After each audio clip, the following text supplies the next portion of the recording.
Hey y'all! So the Jackets have played two games, and we won the first in a shutout, but then we lost the second 5-1. Let's unpack that. I know I just put a video out and we've only played two games, so this will be a little bit different than what I normally want to do, but I figured that it wouldn't hurt to not get behind the first week. So game one, the Islanders at Nationwide Arena. It's our home opener, and a minute and 7 seconds in, Sonny Milano gets the puck into the slot, fires it at Grice, and it's good. Literally a minute into this game, a minute into the season, and the Jackets are up by one. The next four goals were scored by, in order, Atkinson, Murray, Borwenski, and Dubois. Halfway through the second, the Islanders pulled Grice and put in Halak, and while Halak was able to stop the Blue Jackets from scoring any more goals, the Islanders couldn't pull together to get one past our very own brick wall, Sergei Bobrovsky. The game ended 5-0 with a big hug, a beautifully serendipitous home opener. Pierre-Luc Dubois, playing in his first ever NHL game, scoring his first ever NHL goal in front of his family, got the MVP in the locker room, which was well deserved because he both looked great and was playing big out there. Bob was fantastic, obviously, facing 29 shots on goal. The first star of the night, though, was a player who didn't score at all, Panarin. There's been a lot of talk, especially with Saad scoring a hat trick in his first game back as a Hawk, about who won this trade. But I think it was pretty even.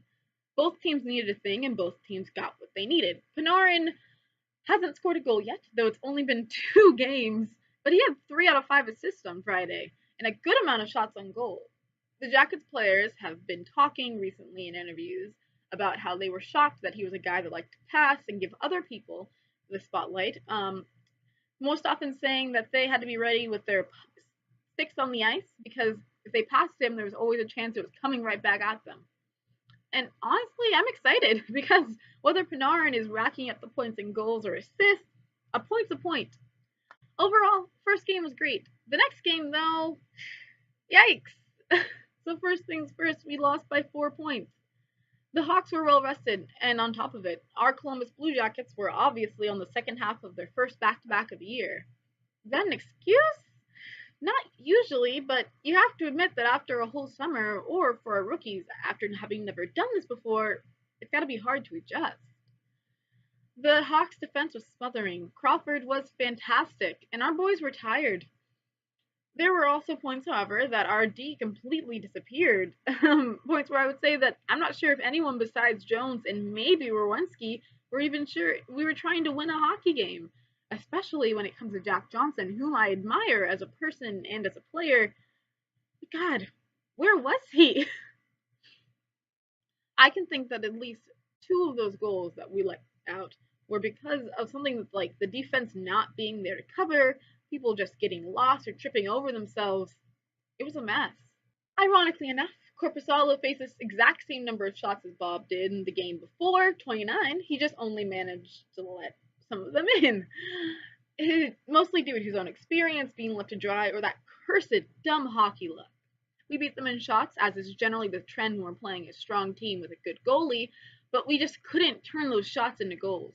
The boys looked like they were playing the second half of a back to back, but they have to get better. I'm sure they'll improve as the year go on, but that was uninspiring. Also, in general, they need to be more confident in front of Corpuzalo. Korpi's obviously young for a goalie and has little NHL experience, but he's their backup, and he's going to be playing at least 3 per month. And Bob really needs the rest. Our goalie pipeline isn't great. We don't have anyone else with NHL history. And so if Bob or Korpi gets injured, we're kind of screwed. Corpuzalo has a lot of raw talent, but a goalie can't win a game alone. He needs a team in front of him that, trusts him. On a lighter note, Sonny Milano scored his second goal of the season in his second NHL game of the season. As a Blue Jackets fan whose only two moods are complete faith or utter desolation, I feel like you should all know that right here, right now, I'm calling Milano as a Calder trophy winner. Knock on wood. Other bright spots of the game include Nick Foligno, the guy who shot the puck to the net, and Sonny Milano was then able to shovel in to get his goal, and Dubois. It's good to know that our captain and our ever eager rookies are able to hold together even with the rest of the team. It's a bit messy. But to finish, I'm going to quote the Blue Jackets Artillery Twitter, which I'm also going to link to up here somewhere. We were an even younger, inexperienced team than last year, on the road during a back-to-back against a top-tier team. This isn't a bad loss. We can all get dramatic. I can get dramatic. But we won our home opener in a shutout.